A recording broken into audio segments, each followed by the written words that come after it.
안녕하십니까. 법무법인평안의 득공이 변호사 최봉균입니다.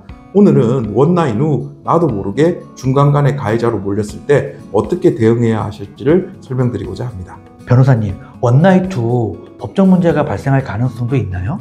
네, 사실 클럽에 다녀온 젊은 분들이 저한테 이런 사건들을 최근에 많이 들고 오시더라고요. 그래서 상담을 많이 해드리고 있는데요. 그거 바탕으로 좀 설명드려볼게요. 과음 후의 원나잇은 법적 문제로 이어질 가능성이 사실 매우 크죠. 원나잇 자체는 성인이 서로 동의해서 한다면 전혀 문제가 될 것이 없습니다. 그러나 술에 취한 상태에서 성관계를 하여서 상대방이 이를 기억하지 못하거나 한거불능 상태였다고 주장하는 경우에는 중간간 혐의로 고소될 위험성이 있습니다. 이는 남성들이 특히 주의해야 하는데요. 실제로 제가 맡은 사건들도 이런 사건들이 몇 건 있습니다. 방금 말씀하신 중간간은 어떤 상황에서 성립되나요? 네, 중간간은 상대방이 심신상실 또는 한거불능 상태일 때 성관계를 맺으면 성립합니다. 비교적 단순합니다. 여기서 중요한 건 상대방이 스스로 의사결정을 내릴 수 있는 상태였는지 여부가 가장 중요합니다. 상대가 술에 취해 판단 능력이 떨어졌거나 몸을 제대로 움직일 수 없는 상태였을 때 이를 이용해 성관계가 이루어졌다면 중간간이 성립될 수 있는 것이죠. 변호사님, 이거는 좀 개인적인 질문인데요. 강간이랑은 틀린 건가요? 네, 강간은 폭행이나 협박을 해서 반항할 수 없는 상태로 상대방을 만든 후에 그걸 이용해서 성관계를 하는 경우를 말하는 거고요. 중간간은 이와는 다르게 이미 반항할 수 없는 상태에 있는 사람들, 예를 들면 클럽에서 술을 먹고 뻗어 있는 사람들, 이런 사람들에게 성관계를 강제로 함으로써 성립하는 범죄입니다. 그러니까 둘은 완전히 다른 범죄라고 할 수 있는 것이죠. 변호사님 말씀대로라면 블랙아웃 상태에서 성관계를 하면 중간간이 될 수 있겠네요? 아니요, 전혀 그런 것은 아닙니다. 블랙아웃은 기억이 끊기는 현상일 뿐이기 때문에 그런 상태에 있는 사람과 성관계를 했다고 해서 곧바로 중간간이 되는 것은 아닙니다. 블랙아웃 상태에서도 사람은 행동하고 판단할 수 있거든요. 단지 기억만 저장되지 않는 것이죠.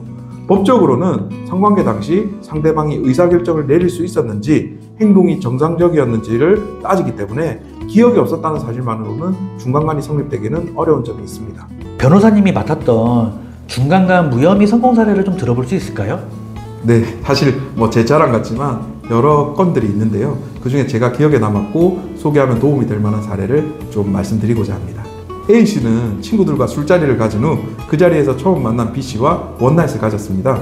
당시 B씨는 술을 많이 마신 상태였고 다음날 아침에 자신이 A씨와 성관계를 가졌다는 사실을 기억하지 못한다고 했습니다.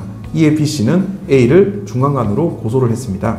B씨는 술에 취해서 심신상실 상태였고 성관계를 거부할 수 없는 상태였다고 주장을 했습니다.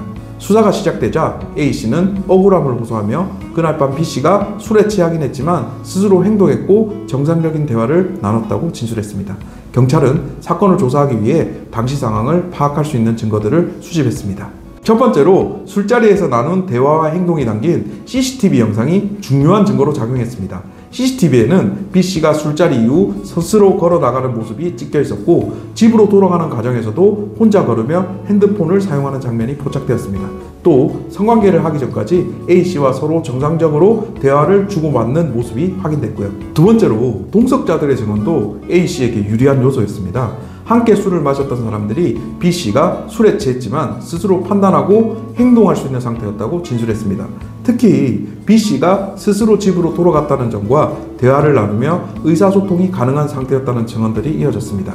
수사 결과 B씨는 술에 취해 있었지만 심신상실 상태는 아니었고 성관계 당시에도 스스로 행동할 수 있는 능력이 있었던 것으로 드러났습니다. 경찰은 B씨가 기억상실 상태에 있었던 것만으로는 중간간이 성립될 수 없다고 판단했고 이에 A씨에 대해서 불송치 결정을 하였습니다. 이 사건은 술자리에서의 성관계가 중간간으로 고소되더라도 상대방이 스스로 행동하고 의사결정을 할 수 있었다는 사실이 입증되면 중간간 혐의에서 벗어날 수 있다는 중요한 교훈을 주고 있습니다. 특히 CCTV 기록과 증언이 혐의를 벗어나는데 결정적인 역할을 했고 그렇기 때문에 저는 이런 것들을 모으기 위해 많은 노력을 기울였습니다. 실제로 중간간 혐의를 받았을 때 어떻게 대처해야 될까요? 네, 제가 지금 말씀드린 제 성공 사례에서 힌트를 찾으실 수 있으실 텐데요. 먼저 성관계 당시 상대방의 상태를 정확히 기억하고 이를 입증할 수 있는 증거를 확보하는 것이 매우 중요합니다. 상대방이 스스로 걷거나 대화를 나눈 증거가 있다면 큰 도움이 됩니다. 예를 들어 주변에 있는 CCTV 영상이나 술자리에서 함께 있었던 사람들의 증언이 도움이 될 수 있겠죠. 또한 본인의 진술이 일관되도록 유지하는 것도 매우 중요합니다.